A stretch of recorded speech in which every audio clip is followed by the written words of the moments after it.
So one of the biggest questions I always get asked is about horses' gaits and understanding and distinguishing between different gaits. Particularly my area of research is in gaited horses. So we're going to today look at some examples of a gaited horse breed move. Why is gaits important, or understanding gaits? Because, for example, one of our demo horses you'll see in the video, this is Chippy.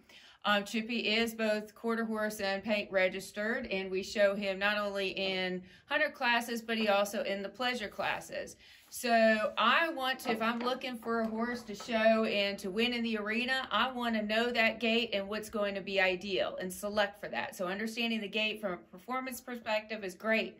Same thing when I take him to our farrier, I want to talk to him about, okay, maybe he's reaching out a little too much if I'm looking for the Western pleasure gait.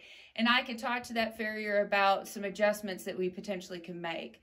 Along with my trainer, maybe there's things to do, but I got to understand the gait first for selection purposes and whatnot. But probably one of the biggest thing that is the biggest issue is I want to detect early if Chippy starts to favor a leg, show subtle signs of lameness in the performance arena. If I miss it and it's not until he's three-legged lame that I catch it, at that point I'm out of that show circuit for quite some time. So again, the more knowledgeable I am on gaits, the better. Well, that's easy in a horse like a quarter horse, for example. We're very knowledgeable on the basic, the walk, the trot, the canter. But when we start to get to some of the more exotic breeds, like you're going to see in the videos coming up, along with Chippy, you'll see examples of our mountain pleasure horses. This is a very exotic, you don't see a lot of these gaited breeds out there, but they are breeds that are what we call gaited. And you say, well, every horse has a gait, you know, the walk, the trot, the canter, the jog, the lope in our pleasure horse here. Those are gaits. But what makes a gaited horse unique is that instead of the trot, so you'll see a video of Chippy doing the trot, what you're going to see in our gaited horse examples is what we call an intermediate gait. It's a faster variation of the walk. So you'll get to see Chippy do a walk and even in slow motion. Some things to note, it's a 4-beat gait, which means each individual hoof hits the ground separately, not as pairs. So you also see Chippy do a trot. There you'll see diagonal pairs. The diagonal limbs will move together in time. So with those gaited horse gaits, or intermediate gaits of the gaited horse, similar to the walk, it's a 4-beat gait, so there's no pairing of limbs. You also see there's no period of suspension, where all 4 legs lift off at the same time, compared to, for example, Chippy when he does his trot. So that'll also, you'll see the difference there. So it makes for a really smooth gait. The walk, or some of these gaited gaits like the rack that we'll see with this mountain pleasure horse do. So that's another thing that's unique. It is symmetrical. So the trot, for example, is a symmetrical gait. Also, you're going to see our gaited horse will do a pace. The pace is a symmetrical gait. So what you see on one side is the exact same thing you see on the other side. The gaited horse gaits are the same way. So you say to yourself, okay, if the walk is a 4-beat gait, it has no period of suspension, it is symmetrical, it also has what we call a lateral footfall sequence. So if we start, for example, with left hind, then we'll follow with left 4, right hind, and then right 4.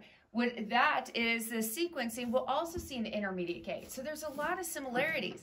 That makes for a really confusing gait to try to figure out the difference between a rack, for example, a walk. So there's stylistic differences, maybe a head bob you might see in a walking horse or a foxtrot.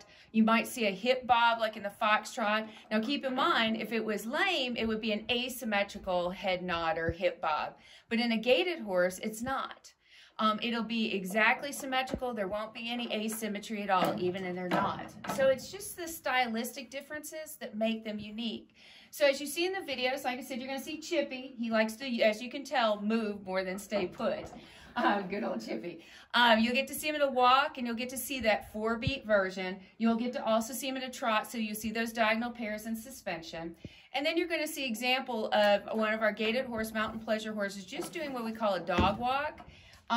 And that's pretty much like a walk, but just in a gaited horse version. You'll see it's 4-beat, nothing special. But next to her will be a horse doing a pace. So you'll see those lateral limbs moving together, kind of similar to Chippy's trot. but instead of diagonal, it'll be lateral. And then the final video you'll see is our Mountain Pleasure actually in his rack. And in there you'll get to see that 4-beat gait. It's pretty much similar to a walk, lateral foot fall sequence, suspension. Probably the biggest thing about the difference there in that rack for this Mountain Pleasure horse is it'll have a longer period of lateral limb support. Very subtle, hard to see unless it's in slow motion. You'll get a chance to see it, but that's one of those differences. Each gaited horse is very unique in how they do it. So you as an owner, understanding that, or you working as a farrier or as a veterinarian, understanding these subtle differences will be extremely helpful for picking up things like lameness, for example. Right, Chippy?